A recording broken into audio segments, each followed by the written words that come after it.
This is Making a Killing, the untold story of psychotropic drugging. Have you been diagnosed with depression and struggle with sadness? Maybe you're scared of being criticized. Loss of interest, aches and pain. Always thinking something terrible. Ask your doctor about Effects or XR. Ask your doctor about Cymbalta. Talk to your doctor about Zoloft. So talk to your healthcare professional. Get with your doctor Talking today. to your doctor. Tell your doctor. Contact your doctor immediately. Talk with your doctor.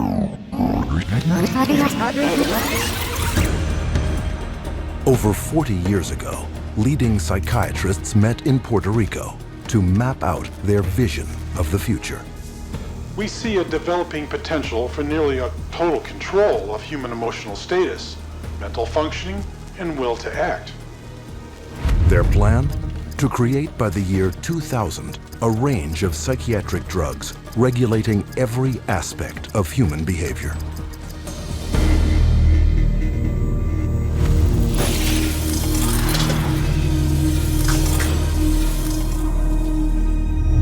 I was diagnosed with depression and put on Paxil. ADD, and I was prescribed Ritalin. Bipolar disorder, and I take lithium. Depression, Effects or Lexapro. PTSD, Zoloft. I was on Paxil. When they placed me on Zoloft. They gave me Adderall. I was prescribed Siptamil, Tegretol, Lexapro, Risperdal, Stelazine, Adderall, Concerta, Orzine, Vyvanse, Lorazepam, Effexor, Clonazepam, Ritalin, Dexamphetamine, Paxil, Cylert, Prozac, Adderall, Elavil, Depakote, Wellbutrin, Seroquel, etc., etc. 100 million people worldwide are on psychiatric drugs. How did this happen? Psychiatrists convinced them they were sick.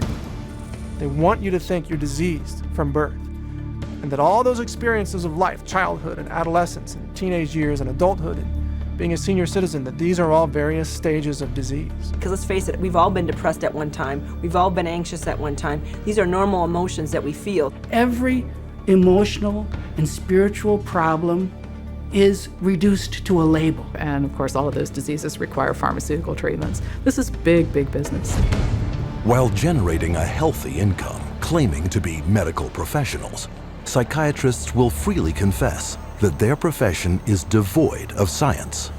We don't really have any specific blood tests or other tests that are definitive for any mental illness whatsoever. It would be neat if it would become much more scientific. Well, if you go to my office and you tell me that you're depressed, there's nothing, and no blood sample or whatever, no tests. There are not current available tests to verify your diagnosis. I don't use any tests. You do not have a test to say, well, this is this disorder and this is the best medication for this disorder. For many years we thought we had the tests nailed down, but it turned out that they weren't of any value.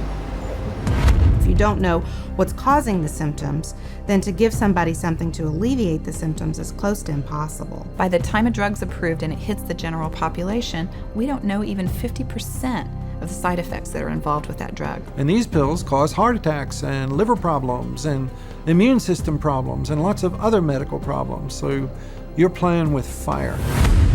Every day, psychotropic drugs cause serious adverse reactions. And while psychiatrists and drug companies fully understand the dangers of the drugs they sell, their unsuspecting customers are left to suffer the consequences. Everything became worse. Each mood swing was worse. He would have chronic headaches, chronic, nausea, not feeling good. She was very agitated, very, very jumpy. She was having horrible hallucinations. Her personality was disintegrating. Once he started on that drug, the cloud just stayed over him and stayed over him and stayed over him. It got darker and darker. He thought there wasn't anything worth living to kill himself. That was not Matthew. That was the drugs. At least I would like to have said, I love you. I didn't get a chance to do that. In addition to crippling scores of people daily, every month, psychiatric drugs kill an estimated 3,000. But the human devastation would never have gotten this high if psychiatrists hadn't worked hand in hand with drug companies to promote their drugs to doctors throughout the world. Today, 70% of all psychiatric drugs are prescribed by general physicians. And how was this accomplished? Marketing. It's about creating a good story. that uses science that convinces a physician to think about writing a prescription. This is not science. This is incredibly effective marketing. It has nothing to do with science. They use what I call statistical contortionism. Basically just skew the numbers, make everything look fantastic, you hide the bad numbers. They're learning every trick in the book. They're evolving into efficient marketing machines, and it's working. There's definitely an unholy alliance between psychiatry and pharmaceutical sales. That's a marriage made in heaven. They're like conjoined twins. They're joined at the wallet. And with 374 mental disorders filling psychiatry's diagnostic manual, and more on the way, business is booming. Pharmaceutical companies have expanded their roster of psychotropic drugs from 44 in 1966 to 174 today. The top 5 psychotropic drugs combined gross more money than the gross national product of each of over half the countries on Earth. Altogether, the psychiatric industry rakes in $1/3 of $1 trillion a year. How could this have happened? It's a tale of deception that may be difficult to believe, but fatal to ignore. We took him to a psychiatrist, and within a matter of minutes, yeah, she's ADHD, and here's your drug. Went on to Medicaid, and 5 minutes later, he was on Zyprexa. He saw the psychiatrist who prescribed the medicine for 20 minutes. The guy didn't even look at her. He talked to her a little bit. Now, how can you tell if somebody's ADHD or not ADHD from just a few minutes talking to her? Next thing I know, I'm getting handed a handful of Xanax. That's how easy it is to get these drugs. Just so easy. It was just passed to me like candy. That's simple.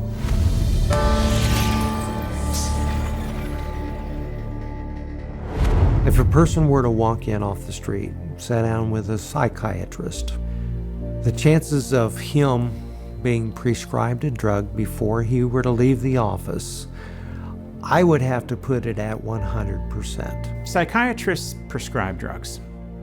They might have different ways of diagnosing, they might have different ways of interacting with a patient, but it's rare to find a psychiatrist that uses no drugs. The psychiatrists today are, in quotes, admitting they can't cure these mental illnesses, and they're therefore going to manage your illness by using a drug. 50 years ago, a person who was going through a divorce would have relied on family, friends, clergy, and even the family doctor to a certain extent for conversation to work through the issue. They certainly wouldn't have been medicated. That was before the era of psychotropic drugs.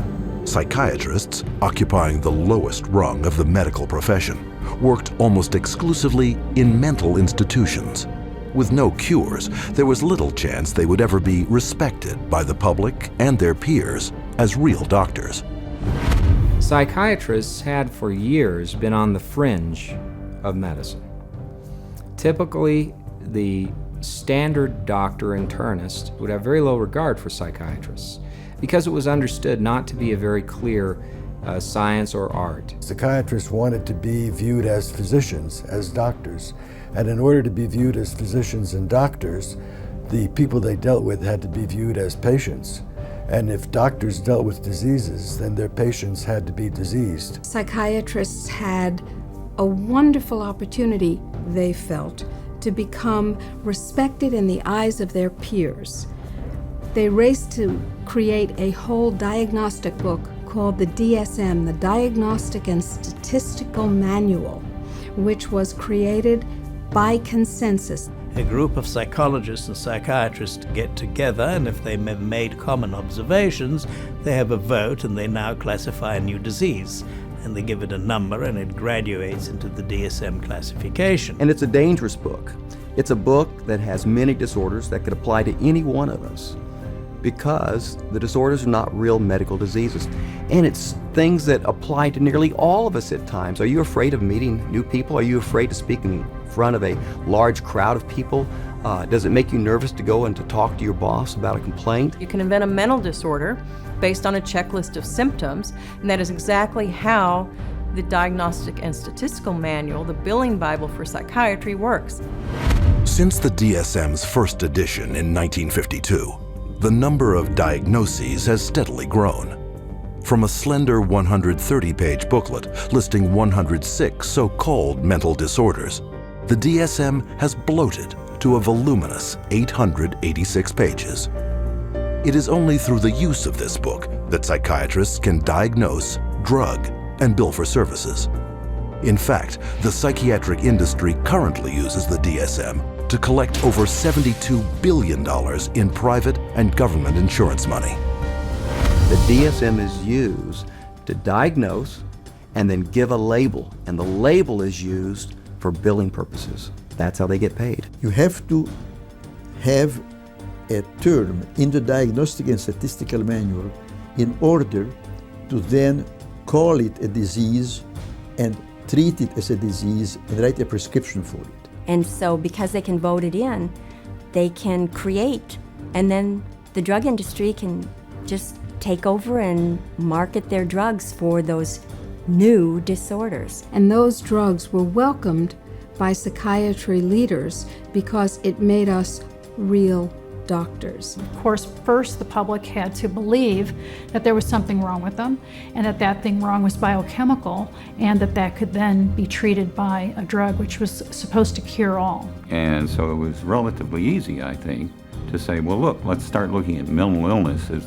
fundamentally a matter of chemical imbalance in the brain. Chemical imbalance is a term that's used as a marketing ploy, as opposed to anything that there's scientific evidence to support. Nobody has yet measured, demonstrated, or created a test to show that somebody has a chemical imbalance in their brain.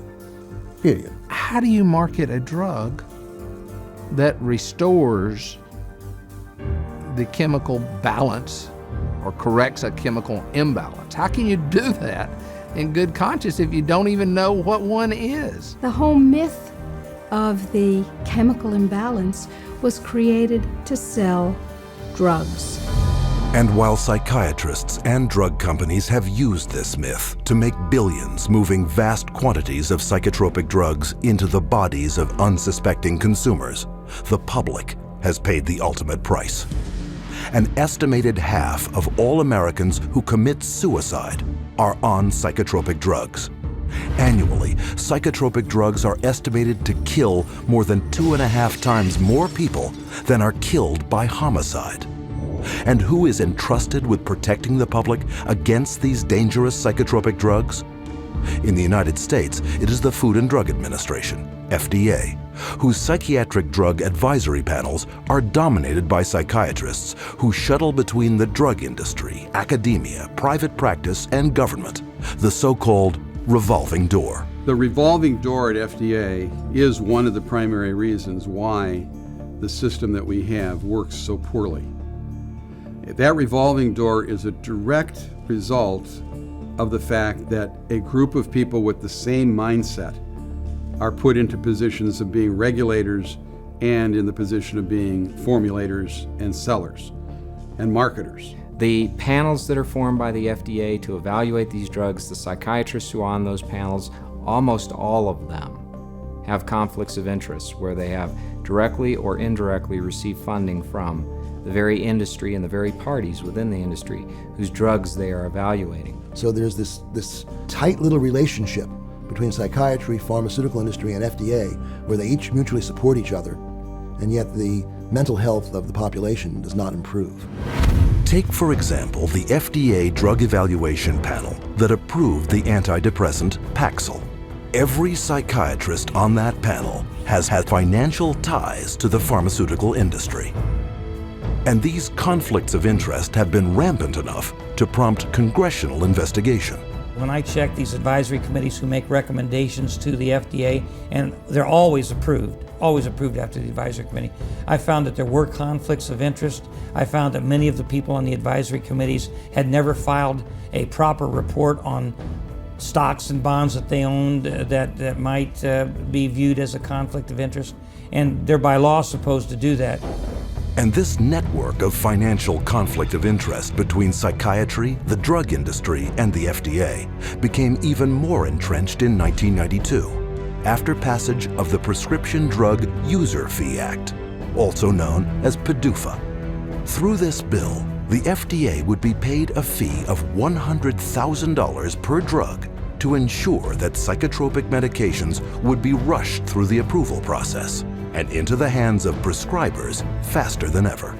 Congress told the FDA, your job is no longer to make sure drugs are squeaky clean safe before they get out on the market. Your job now is to hurry up and get new drugs on the market faster. It acted to set the priorities of the FDA so that if there was a fee paid for a particular drug approval, it could be put on the fast track and rushed to market with less than the usual scrutiny that the FDA would give it. And this fast track has traded safety for sales. Since the passage of PDUFA, time spent on drug evaluation plunged from almost 2 years in 1992 to only 6 months 4 years later. Meanwhile, the number of new drugs released to the public doubled. Though fast-tracking is disastrous for public safety, it reaps huge profits for psychiatry and the drug industry. Because the sooner a drug is approved, the sooner it makes money. And the money is big.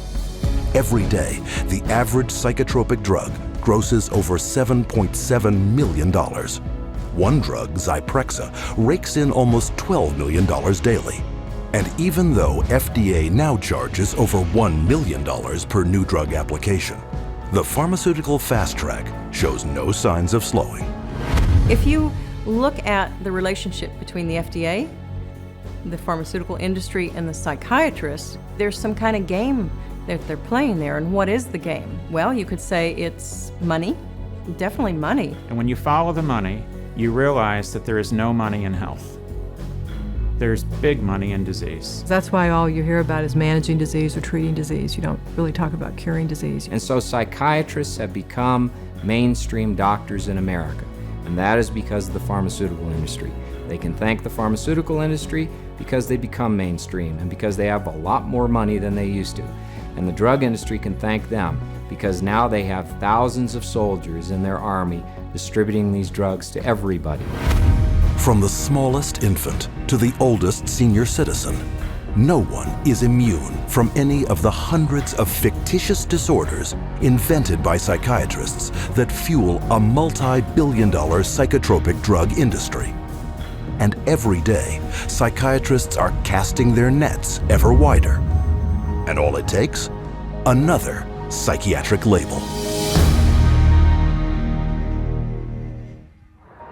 How many people do you know who have been diagnosed with a mental disorder? One. With a mental disorder? 2. I'm sure a couple. I know a few. About 3 or 4 personally. Probably 4. Half a dozen? I'll say about 9.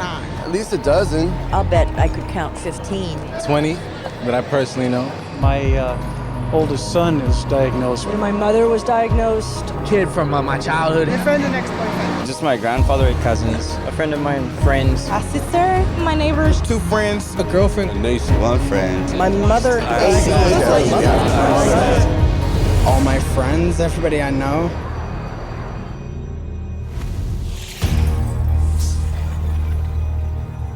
An apparent flood of mental illness is all around us.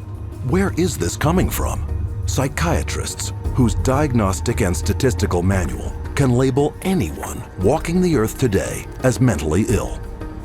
Psychiatrists, I believe, they look at every human being and they divide humans into 2 classes, clients and potential clients. We see this no more prevalent in any field than in the field of the mental disorders, where one disease after another is invented and then popularized and the public is made to worry about it. It's in disease mongering. It's the selling of sickness. You know, sometimes it's a drug in search of a market, and it's giving public awareness to minor conditions with the ultimate goal is to sell more medications. It's not caring for people. When you run out of symptoms, you don't have any more clientele to market to.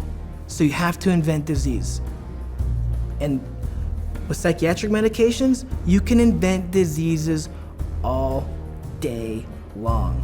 Look at human variation. Everyday things like shyness, sadness, or even situational depressions like grieving, postpartum depression, they all become studied, and prescriptions start to get written for these drugs. Before these drugs were introduced in the market, people who had these conditions would not have been given any drug at all.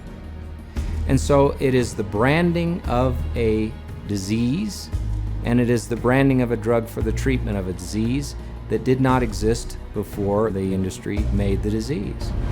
Case in point, shyness, a common life situation, voted by psychiatrists into their diagnostic and statistical manual under the name social anxiety disorder.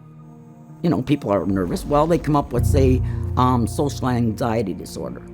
SAD, they'll call it SAD. And the connotation is that everybody ought to be happy, and that here's a drug that can make you happy. So that a common occurrence, which is every now and again everybody's sad, we ought to be treating with a drug. Well, then they'll get this PR firm to drum up business for this. They'll put out all these studies that find, you know, there's so many people afflicted with this SAD, you know, and they'll start putting it in magazines, they'll start putting it on TV, they'll start a patient advocacy group that say, you know, that we're all affected by this, and then they'll come out with Paxil works for this. So they go to the FDA and they said, well, we ran this study and this works for this new invented disorder. And that is SAD, social anxiety disorder. And millions of people suffer from it. And it's purely fictional. It's a normal human emotion that everybody experiences at certain times or another, but they make it into a disease. Paxil, once it got approved by the FDA as the first antidepressant to be used for social anxiety, it took off huge. And it just moved from number 3 in the market amongst its peer drugs to number 1 in the market. Social anxiety disorder is just one of many made-up psychiatric disorders fueling the boom in psychotropic drug prescription. Psychiatrists work to promote what the latest disease is going to be. These days, bipolar is getting that same type of promotion. Everybody's being educated about their bipolar illness, when in fact, we know having emotional ups and downs is distinctly human. Now bipolar is thrown around like water. You've got bipolar, I have bipolar. If I'm up today, I'm manic. If I go home tonight and I'm depressed because I'm tired, that shows I have bipolar disease. It's a lot of hokum. Yeah, I see a lot of things on television about bipolar. Bipolar? You know, they talk about bipolar a lot. My oldest son was diagnosed with bipolar. Bipolar, I've known a lot of bipolar. 2 friends from both of them were like diagnosed with bipolar. Some people I know that are bipolar. My neighbor, she was bipolar. I was diagnosed with bipolar. My mother had bipolar. He was actually bipolar. Schizophrenic bipolar. Bipolar and obsessive compulsive. Bipolar and ADHD. Bipolar disorder. Bipolar, yeah. Bipolar situation. Bipolar. Bipolar. Bipolar. Bipolar. Bipolar. There's 3 personality disorders, and then the most recent is bipolar. And that's just been in the past year. Spearheading the popularizing of bipolar disorder, especially in children, is psychiatrist Dr. Joseph Biederman, a paid speaker, advisor, and researcher for 25 different drug companies. In 1996, the drug companies funneled all this money to this Dr. Biederman. He's well known. He's the one that came up and said that there's bipolar disorder in little kids. This was unheard of. There was no bipolar disorder in any kids. He came up with the study and published the articles out all over the world, and other doctors followed his lead that bipolar is in little kids. Due to the constant promotion by Dr. Biederman and his colleagues, there has been a 4,000% increase of the diagnosis of bipolar in children since 1994, while the number of antipsychotics prescribed to them has leaped 5-fold to an estimated 2.5 million prescriptions. In 2008, Dr. Biederman was exposed by a Senate investigation for failing to report $1.6 million in personal income from pharmaceutical companies. But the damage had been done. Because of the bipolar fad created by Dr. Biederman, antipsychotics, some of the most powerful psychotropic drugs being prescribed, are psychiatry's drug of choice. The top 3 best-selling antipsychotics together gross $25,000 every minute. And no matter how big the psychotropic drug industry gets, psychiatrists are hard at work providing the diagnoses to make it even bigger. Let's say this is the pie right here of a certain class of medications, and this is a pretty profitable pie and everybody wants a piece of that pie. But what would happen if we made that pie even bigger?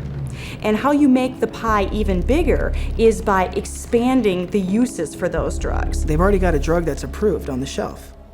They can just pull it off the shelf, rename it, repackage it, and say, look, we've got a new drug for a new illness. When Prozac's patent ran out, Eli Lilly had to look for a new source of profits. So all they did was change the name of the drug from Prozac to Serafem, changed the color of the pill from green to pink, and marketed it for PMDD, which was newly introduced into this book. What it tells us is that if you can come up with a label, a diagnostic label for a drug, then you can sell it like hotcakes. It's a business model, and it's $1 billion business model, and it works, and it's going to keep continuing. Today, anyone may unknowingly be taking a psychiatric drug, renamed, repackaged, and prescribed for non-psychiatric purposes. Zyban, prescribed as a cure for smoking, is actually the antidepressant Wellbutrin. Cymbalta, a psychiatric drug for depression and anxiety, is now being marketed as Yentriv for urinary incontinence. Psychiatric researchers are testing psychotropic drugs on such wildly varying conditions as obesity, alcoholism, gambling, hot flashes, herpes, nausea, itching, shivering, and excessive hair pulling. It is a pill for every ill, and practically no one is being told how dangerous psychiatric drugs are. As a chemist, I'm making these drugs. They're proving deadly in our labs, and they're proving deadly in other labs. Dangerous, ineffective, causing the exact same thing they're supposed to treat. How are they selling them? For anyone who's given a label of a psychotic illness, drugs seem to be the automatic choice of treatment as night follows day. That's all psychiatry does. It's dominated by psychopharmacologists who do nothing but manage symptoms by dispensing pills. That's it. And they don't work. But the fact that they don't work works to the advantage of the drug companies and the psychiatrists, which means that you're not cured, which means that you're a patient for life, you're a customer, you're a client for life. And the worse your health gets, the more drugs you need. It's a great deal for them. We should all be up in arms about the way we're being treated by psychiatry today. This is a very dangerous industry that has gone so far overboard in inventing fictitious diseases and drugging our children and our population that I consider it to be engaged in crimes against humanity. With over $80 billion a year in psychiatric drug money at stake, it is impossible to escape the saturation of psychiatric disease mongering in today's society. But behind the marketing lurks a secret psychiatry's customers would be shocked to learn. How are these drugs tested? And are they safe?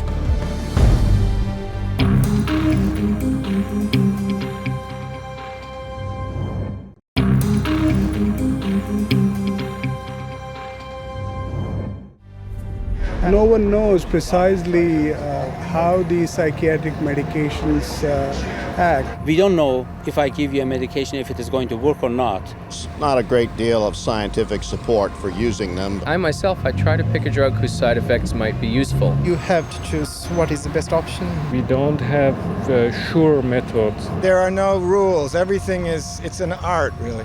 I would say it's a trial and error. Often it's trial and error. It's a kind of a trial and error. It's trial and error. Some degree of trial and error, I guess. You never know if it's the right drug. It's a much more complex subject. There's always going to be huge surprises, and that's what makes it so difficult. The best psychiatrists in the world will mess up all the time.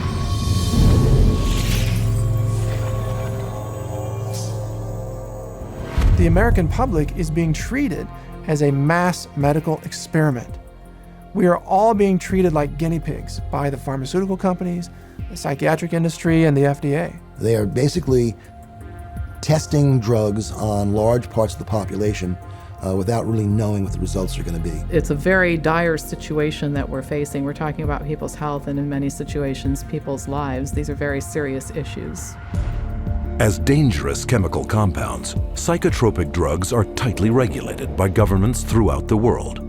And for any new psychotropic drug to be approved for use, it must undergo tests intended to protect the public.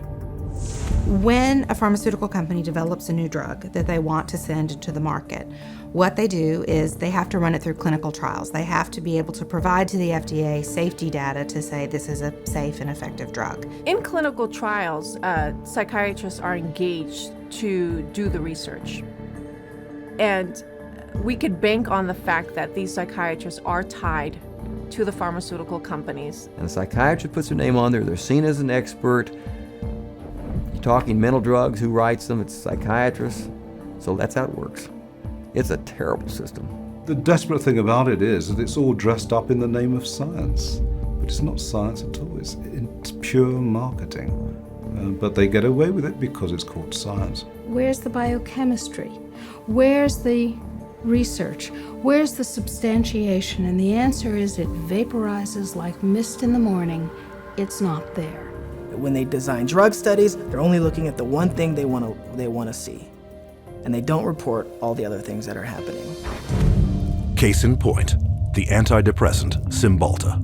Lilly, I believe, in February of 2004, did a clinical trial study. The people in this clinical trial did not have symptoms of depression.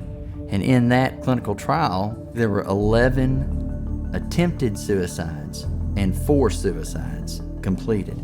One of which was Tracy Johnson, 19-year-old college girl. She did not have any symptoms of depression, and yet this drug pushed her to commit suicide by hanging herself.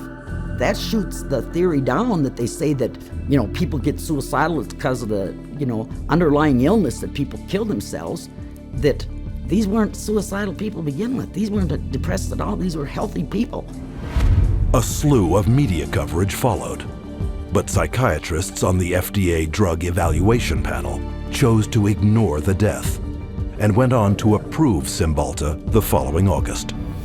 One of the reasons why we have underestimated the potential of some psychiatric antidepressant drugs to actually trigger a suicidal kind of behavior in people is because the people who designed the research study didn't include in the research questionnaire this suicidal behavior.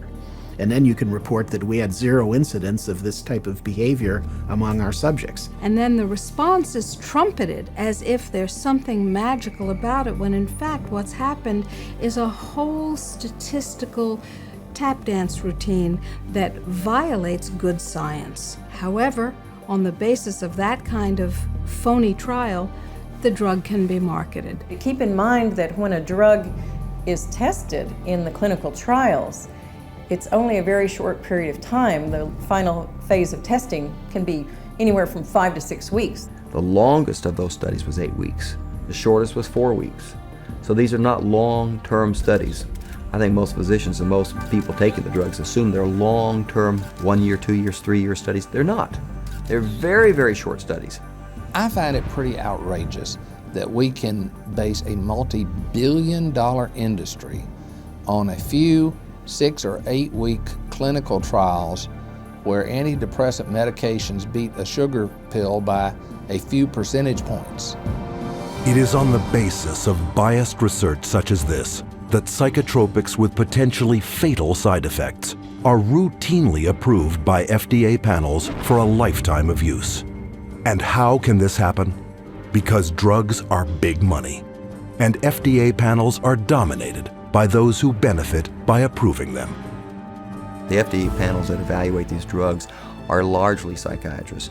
So all of a sudden you discover there are 20 different pharmaceutical companies paying them, either grants or honorary or some other way. They're getting paid by the pharmaceutical industry. If you have a psychiatrist who works at the FDA, he could also be being paid by industry. He might sit on industry panels or discussions or get paid to be a speaker. What I found in working with the physicians at the FDA was that they could have dual positions. They could sit on an industry board. They could be influenced by industry. Many of them, the drug manufacturer actually proposes to the FDA, we would like this and this and this person to be on the committee. After all, they're the renowned expert. Well, of course, they're the quote expert in a particular drug because they're the one who the drug manufacturer paid to do the very drug study. Have you been diagnosed with depression and struggle with sadness, trouble sleeping, anxiety, or low energy? Ask your doctor about Effexor XR. With Phase 3 approval a foregone conclusion, the marketing blitz begins. But while psychiatrists have already begun promoting and prescribing these drugs throughout the world, there's one more phase yet to be carried out. Phase 4. What Phase 4 clinical trials are is when they've actually gotten the drug approved and then they get it into the general population so that we finally find out what it does when it hits ethnic populations, women, children. Then we see who dies, who has seizures, who has deformed children, who has epilepsy, who has diseases downstream, whose heart stops. The public is the clinical trial. That's where we find out the problems with these drugs. This is an experimental stage, and it's so much so that one consumer protection group has advised patients that they refuse a prescription for any drug that hasn't already been on the market for 7 years. So if you're taking a drug that's only been out for a year or 2 or 3, you are a guinea pig. And the experimentation doesn't end here. Additional psychiatric drug trials take advantage of the invented disorders in psychiatry's Diagnostic and Statistical Manual to rake in even more profits by targeting the most innocent of all. If they test their drugs on children, then they get a 6-month extension on their exclusivity period or patent period.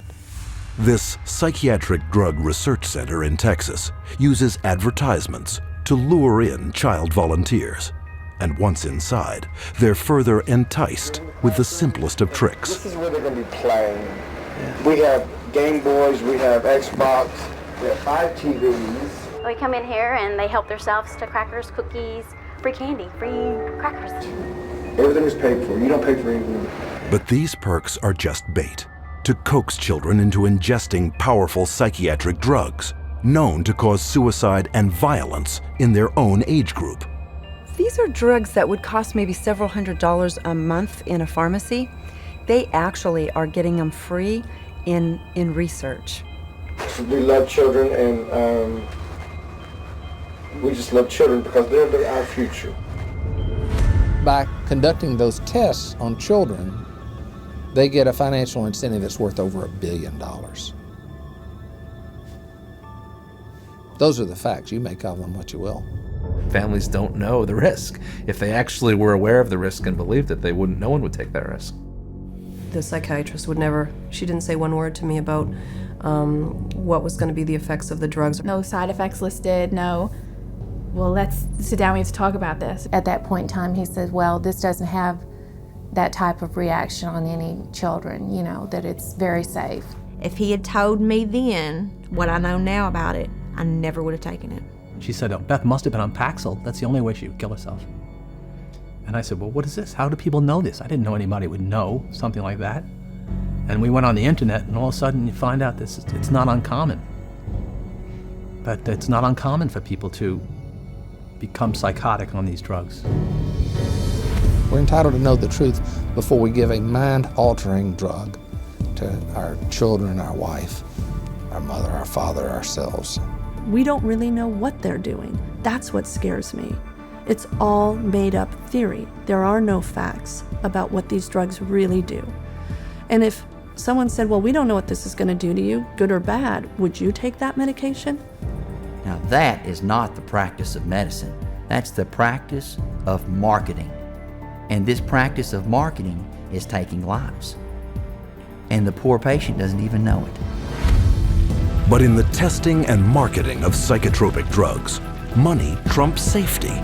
The top 10 most prescribed psychotropic drugs gross over $26.5 billion annually, more than double the amount of new money put into circulation every year by the United States Mint. But to make this kind of money, psychiatrists first have to convince the most crucial market segment of all, those with the power of prescription. The psychiatrists specifically, they're just kind of working as sales agents for the pharmaceutical companies. There's nothing like another doctor touting the benefits of your drug to drive market share. They're an extended part of the marketing arm of these companies. Medications play a primary role. We give drugs. Medication is a must. There's a lot of new medications. There are medications available for treating GAD. Medications to use for PTSD. Antipsychotic medications. Atypical antipsychotics. Benzodiazepines. Stimulants. Antidepressant medications. MAOIs. Amphetamines. Anticonvulsant medications. Once the medications have been balanced out, then we move on to a combination of 3 medicines. There's no absolute limit that is set for the number of medications. There are so many choices. Apparently, we're willing to try almost anything.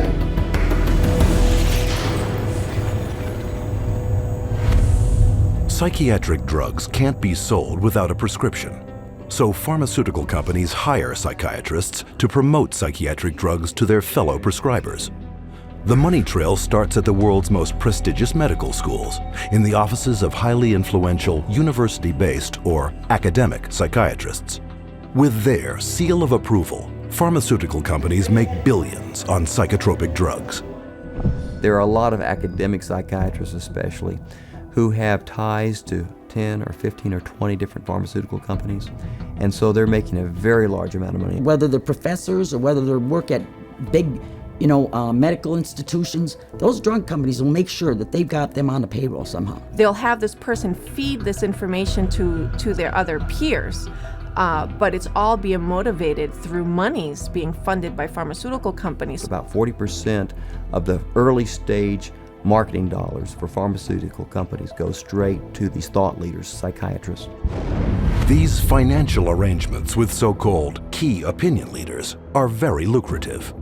A top academic psychiatrist can personally rake in over $500,000 per year from pharmaceutical companies.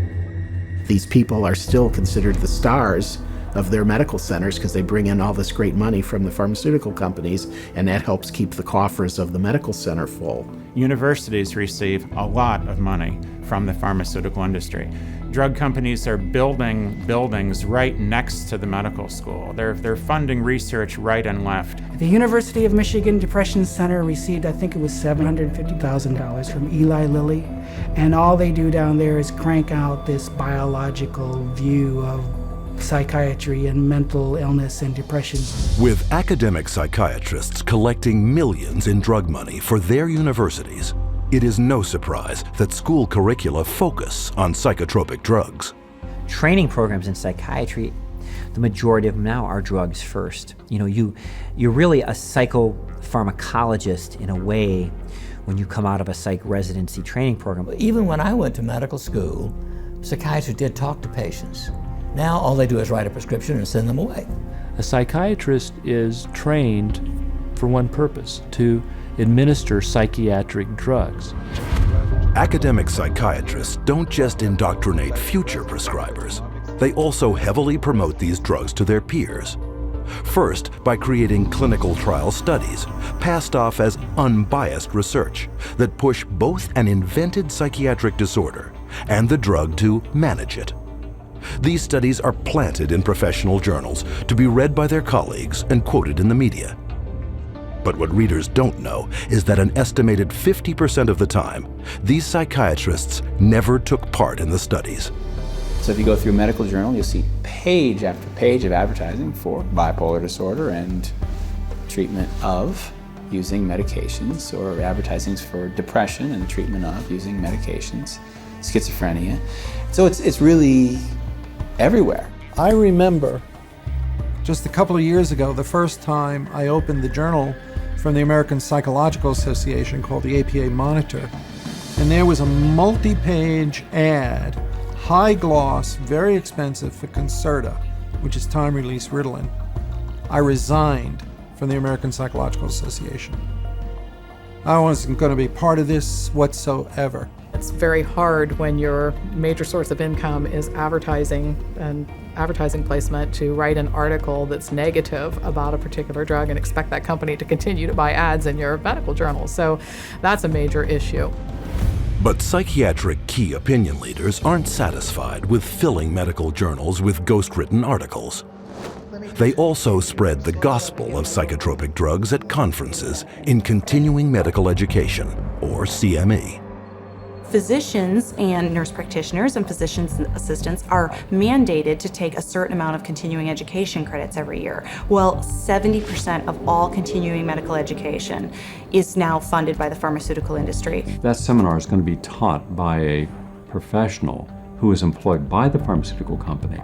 The very nature of where someone is giving you your support means you are biased to that person's side. Many physicians and many psychiatrists who attend medical conferences don't know that when they go to that conference meeting that's about antidepressants, antipsychotics, and it's generally an academic psychiatrist who's speaking, they don't realize that person's probably making about $10,000 for that 1 hour speech.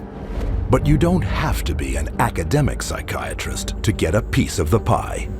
Psychiatrists who heavily prescribe psychotropic drugs are generously rewarded by pharmaceutical sales representatives for drumming up local business. Psychiatrists, especially high prescribers, are targeted and gifted extensively by the industry. Now that gifting is where you need to get specific. That was not unusual during our marketing conversations to say, well, what's our top drug writer?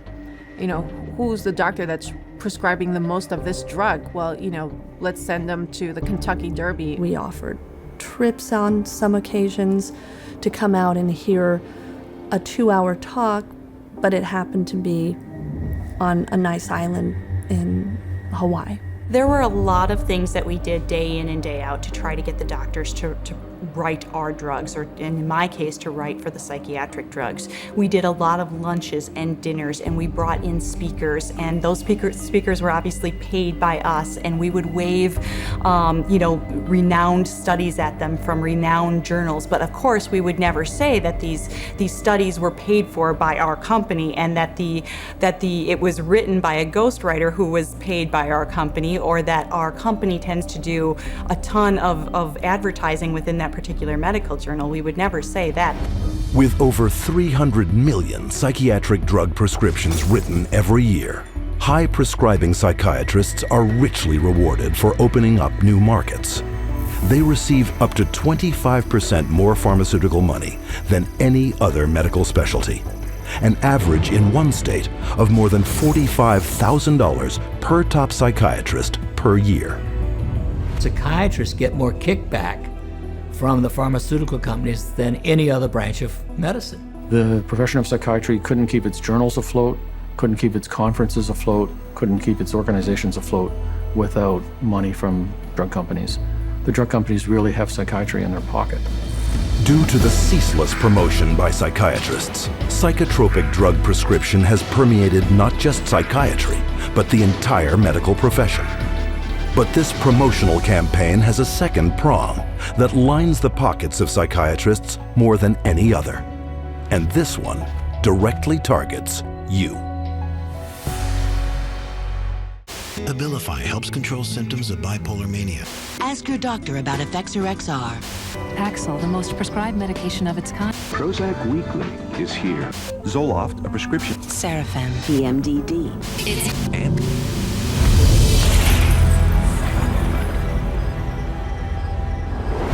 psychiatrists and drug companies don't hype psychiatric drugs only to fellow prescribers. They also pitch them straight to the end user, you, counting on you to walk into their offices and demand a prescription. The direct-to-consumer advertising is instilling the notion in every human being that something is mentally wrong, something needs correction. That drives people to see a psychiatrist to help to mitigate this by dispensing the medication, by dispensing a drug that they have had pushed on them on countless television ads, countless magazine ads, and countless print ads that say, hey, there's something wrong with you, go get help for it. Nowhere is this explosion of direct-to-consumer advertising more obvious than on television. It wasn't always this way. Until recently, advertising psychiatric drugs on TV was severely restricted. But in 1997, the FDA was persuaded to relax their rules on advertising in the media, in direct violation of Article 10 of an international treaty signed at the United Nations. Every 5 minutes there's a new drug ad. And this is not by accident. This is cold, canny, scientific design. Ads are fundamentally of two types. One type of ad is a effort to try to get the patient to take the drug company's drug.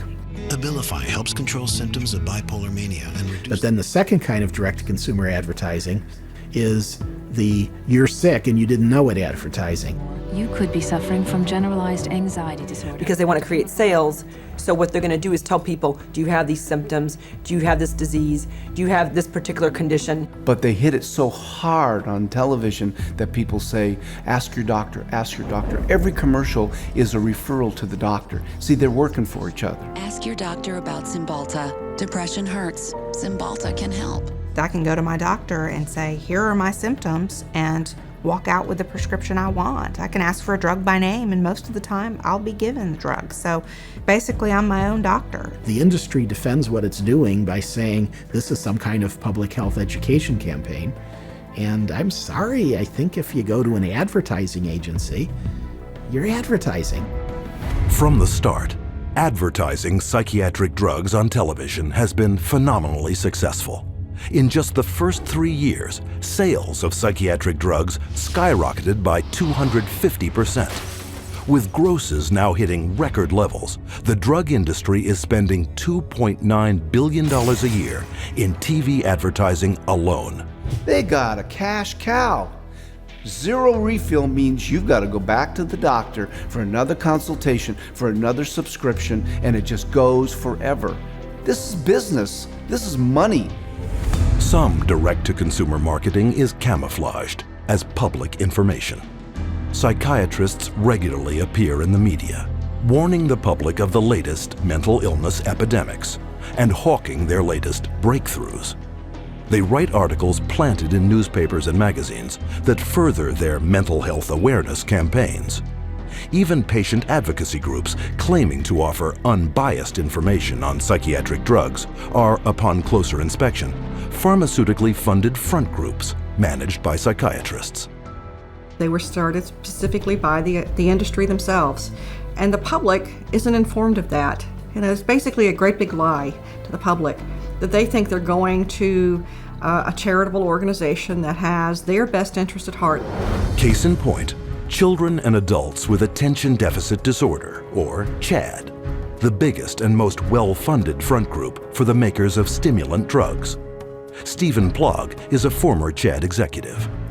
When I became the CHAD coordinator for Las Vegas, they gave me a manual, and in it said, we want to provide unbiased information to help and support people who have ADD.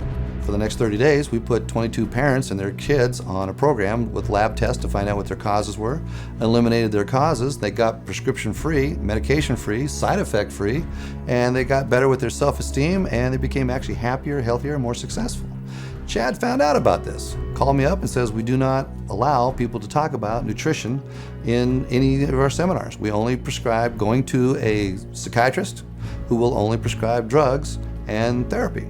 So they said you can no longer work with us, and they fired me for simply recommending that parents go get a lab test, find out what the causes are, and eliminate the causes. They do not allow that. They only allow medication and psychiatric treatment. Psychiatric patient advocacy groups also promote psychotropic drug treatment by broadly issuing public marketing surveys disguised as medical questionnaires. You can take a survey of maybe 16 questions. And if you are a normal human being who's lived through ranges of emotions of normal life experience, if you've known the exhilaration of the birth of a child, a niece, a nephew, and the devastation of a divorce and the loss of dreams, and answer honestly to those questions, you will diagnose yourself as bipolar. And the instructions that come back along with the diagnosis or the warning that you're probably bipolar say, print this out and take it to your doctor. And how simple is it for anyone to go online, answer typical life questions, and be given a psychiatric disorder? Here are some randomly chosen volunteers, people of all ages leading normal lives. Do you feel sad, blue, unhappy, or down in the dumps? Sometimes. I've had periods of great optimism and other periods of equally great pessimism. Yeah, that happens a little bit. I get tired for no reason. Sometimes. My life is pretty full. Nah, not really. For no apparent reason, I sometimes have been very angry or hostile. It's hard for me to concentrate on reading. I am restless and can't keep still. My heart beats faster than usual. I have trouble sleeping, shortness of breath. Gained weight. Trembling hands. I have an idea that most of these are going to be sometimes. Everyone has. As in everybody? Somewhat. Somewhat true. Just a little. Oh yeah, I am. Alright, my score totaled 42. Bipolar disorder, moderate to severe symptoms. Wow. The answer reflects on the presence of depressive symptoms. Currently suffering from an anxiety disorder. I may be suffering from bipolar 1. Minimal to mild depression. An obsessive compulsive disorder. Guess that means I'm a psycho. Guess I'll go to a psych. Try to see if I could work it out, get some meds or something. All told, 50% of these everyday people were assigned a psychiatric diagnosis and instructed to get treatment. By this measure, half of the US population, some 150 million Americans, could be classified as mentally ill. Now you have a direct line of consumers just walking in with a little pre-survey that says that they potentially can have bipolar, ADHD, stress, anxiety, any of those categories, and they just need to take this assessment tool and say, okay, that basically that is what you have, and here's your drug. And psychiatrists are now clamoring to make such assessment tools mandatory. Take Teen Screen. Under the guise of a suicide prevention program, mental health tests are administered in the schools to diagnose and drug children. Children such as Chelsea Rhodes, who left for school one morning an average teenager and returned home with a psychiatric diagnosis. The Rhodes family in Indiana, their young girl went to school one day, and all of a sudden they told her they were taking her into her room, and they move her into her room and give her the 10-minute Teen Screen test. And shortly after taking the test, she's pulled aside in the hallway and she's told she has two problems, basically, two mental problems. One, obsessive compulsive disorder, and social anxiety disorder. Her parents were stunned, dumbfounded. They didn't know that Teen Screen was going to screen their child. They had not been asked permission. The people at school had told her that she was mentally ill with these two conditions based off of a computer test that took her 10 minutes to answer. One of the questions was worded if Chelsea went out a lot. She answered no. We'd ask her why she answered that way. She said, because Mom, you and Dad don't allow us to go out on school nights. I have to be home to do my homework and take care of our household chores. The other question was, do you ever feel nervous or anxious when you're in front of a group of your friends or peers? Chelsea answered yes. She explained to us that because when she has to stand up in front of a group of people and give a book report in one of her classes, she's very nervous. You know, I'm 43 years old and I'm nervous in front of every one of you today, but that doesn't make me mentally ill. I absolutely believe that the survey for Teen Screen was intentionally structured to flag as many children as possible as having a possible mental health problem. And who created Teen Screen and wrote its survey? Dr. David Schaffer, a psychiatrist with extensive ties to the pharmaceutical industry. Schaffer's questionnaire is anything but scientific. In a study he himself conducted, Schaffer admitted that 84% of all students were falsely flagged as suicidal. But what was not admitted is how traumatic the consequences can be. Alea Gleason was only 11 years old when she took a screening test at her middle school in Texas. It was 7th grade, and they had all the girls go into the cafeteria because they said that a lot of girls have depression, so they was working on some depression screen. Next thing I know, there's those middle schools tell my husband now that CPS is there at the school taking Alea because she's suicidal. I'm like, suicide? I'm not trying to kill myself. I love myself. I've always loved myself. So I don't know if she was eating at the school or they'd already taken her away. When they took Alea, my girls and I, we didn't sleep for about a good 3 days. For the first 3 days, because my house was empty without her. And they was making me sign papers talking about if you don't take these medicines, you can't see your parents. So they was telling me, if you take your medicine, you can see your parents. My daughter was on 22 different types of medication that this one psychiatrist gave her. They drugged me up so bad that they said they had to drag me. And I used to wonder how I got to my room. When I saw for myself what they were giving her and how much and how often, I just thought, they're gonna kill this child. And the parents were helpless. Then after a while, that's when I was just like, I'm not about to take no more medicine until I call my parents. And then that's when they was like, okay, well, we're gonna give it to you anyways. They restrained me and shot me up. I was in 4 points. They laid me out on my stomach with my feet like this and tied me up. One day, they must have put her in about 12 restraints in one day. They said I was restrained about 70 or 80 times. After a couple of months, they was like, your parents don't want to see you. They don't want to talk to you or anything. So I was really hurt. We tried everything. Nobody know. We didn't know what hospital. We didn't even know where they taking her. After 2 weeks, you're supposed to hear, or you're supposed to be able to see your child. They didn't give me that. I didn't see Alea till 6 months later. But I was a good child. I didn't deserve for that. And it messed up a lot of things. To this day, I still wish that I could just go back and be like, man, you know what, I'm not even gonna take the test. I would always tell every parent I see, and they was asking me, don't do the team screening, because it will mess up your family. But the psychiatric drug push doesn't end in the classroom. Legislation has been put in place to screen all citizens for mental illness, including geriatric patients, war veterans, and pregnant mothers, all to be paid for by you.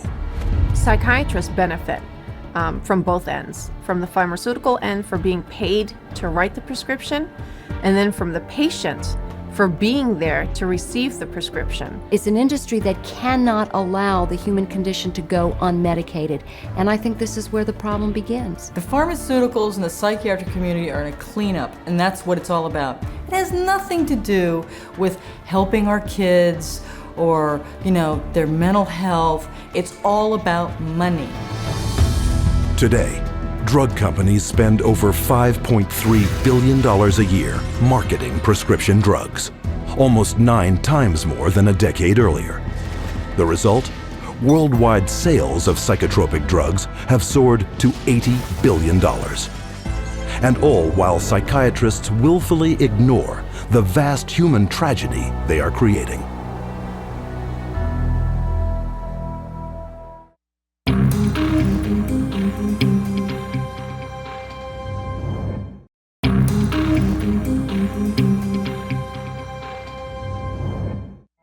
I'm 10 years old, and I'm going to read, I think, the side effects of a drug called Daytriana. The drug Adderall. Luvox. Cymbalta. Gyudon. Lexapro. Namenda.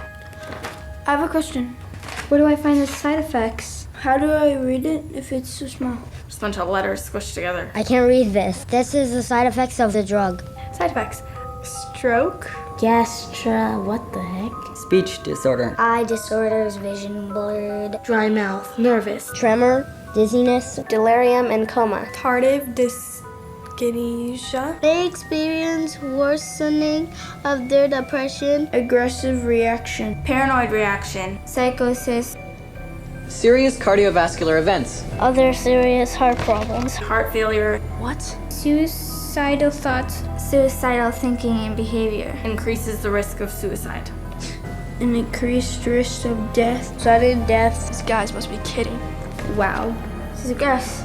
Seeing this on a warning label, does anybody have any clue what they're putting their kids into? This isn't good.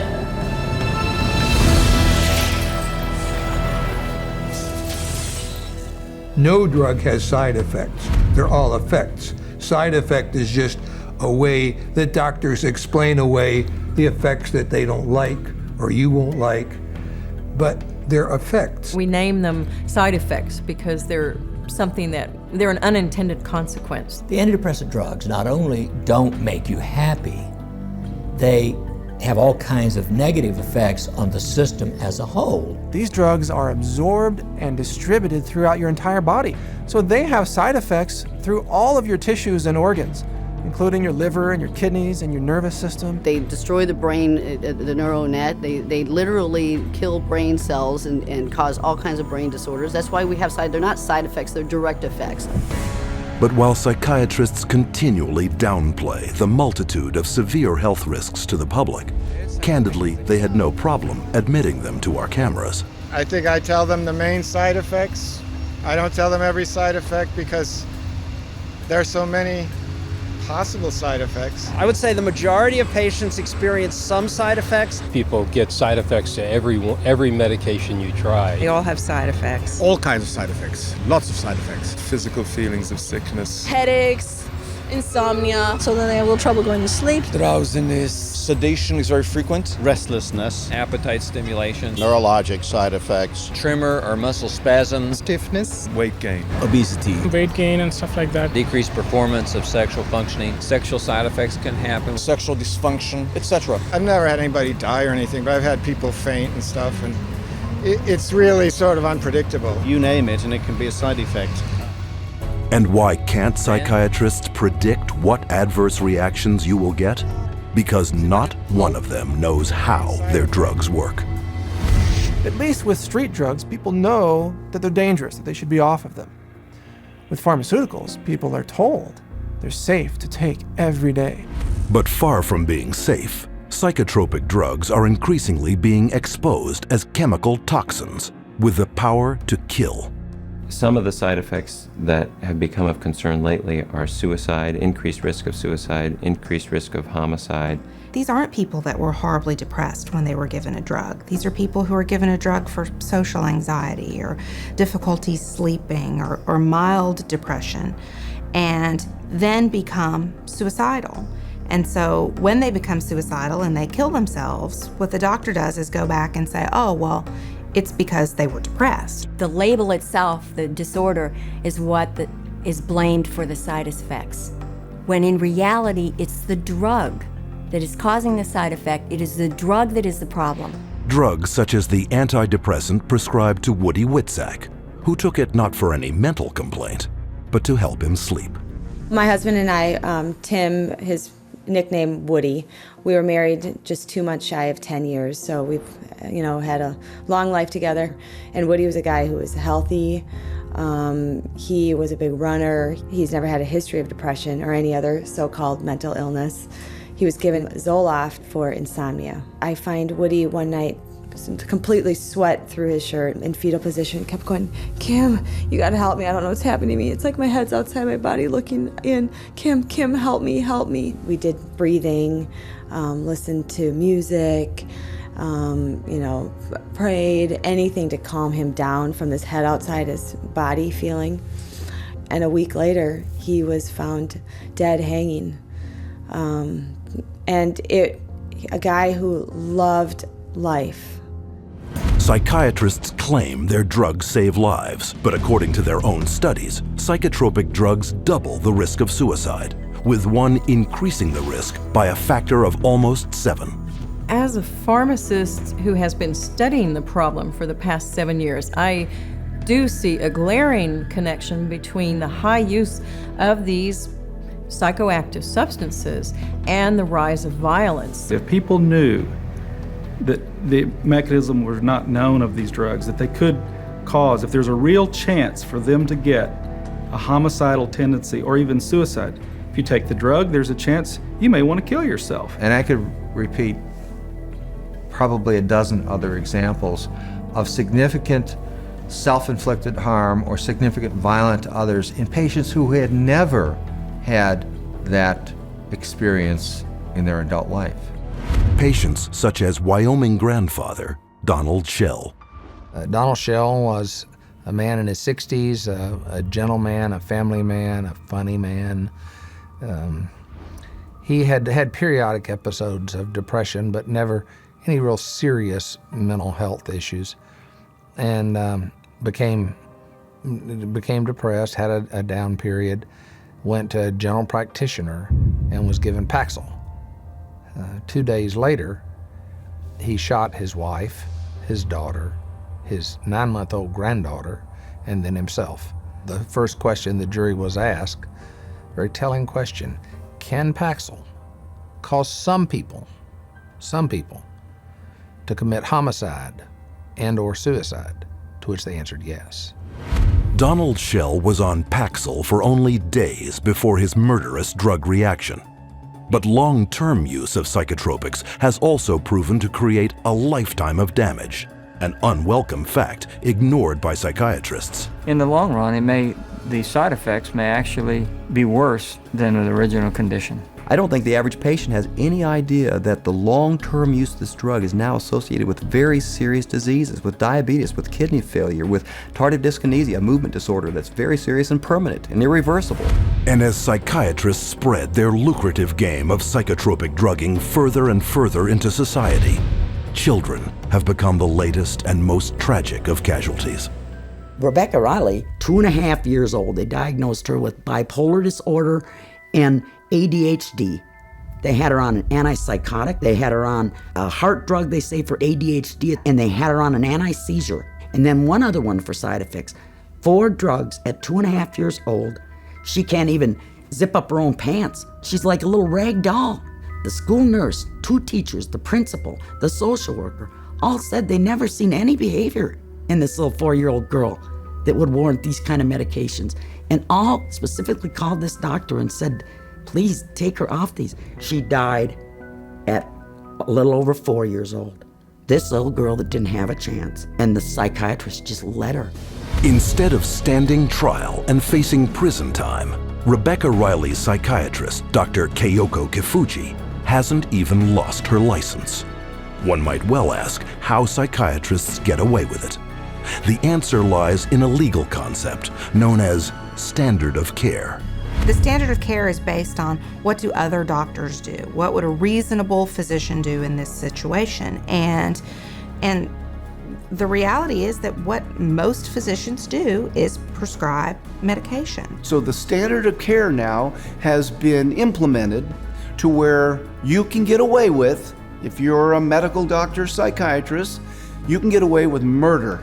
And the death count keeps rising. Psychotropic drugs now kill an estimated 42,000 people every year. The cost to society is very real and very devastating, but the medicine they're practicing isn't real. It's a hoax. Profit always comes before patient safety, and they take a very short-sighted view. It's all about how can we make money today, not what price are we going to pay tomorrow. The trail of destruction that a psychiatrist leaves in his path is of no concern to that guy. It's all about money. And the money is big. Psychiatry is today over a $300 billion industry without a single cure. And as more and more breakthroughs are promised by psychiatrists, their running total of sick, injured, and dead victims continues to escalate. Unprotected, it is the public, you, who must fend for themselves.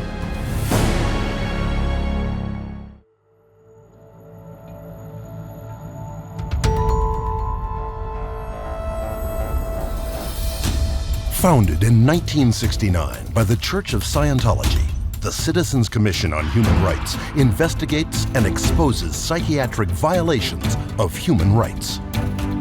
Its international headquarters in Los Angeles, California, serves as a public information clearinghouse, documenting psychiatry's invasive and harmful practices and publishing its findings in 17 languages.